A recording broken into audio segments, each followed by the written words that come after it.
Like, I don't just want my kids to have respect for me and appreciation that I like fed them and housed them. I want them to be like, my mom was awesome. My dad was so thoughtful. Okay, so as we have been working on our marriage, we have been having way more discussions together.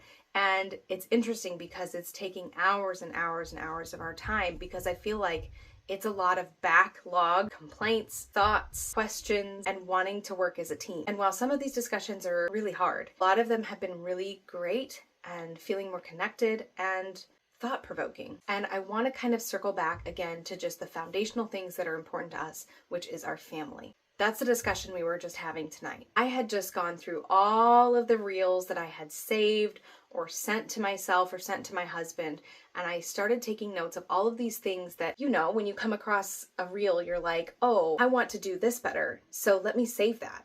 But then you never get around to actually doing it.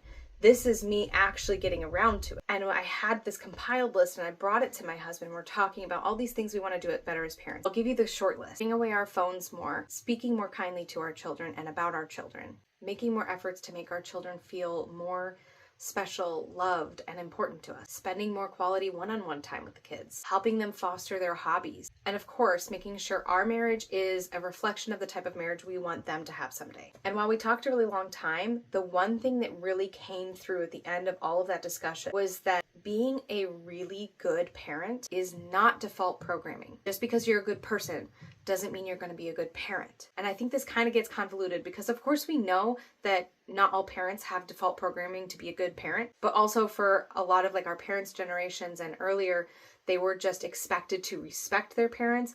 And we're hitting a stage where there's a lot of adult children who are challenging the relationship they had with their parents and recognizing that it wasn't that healthy at all.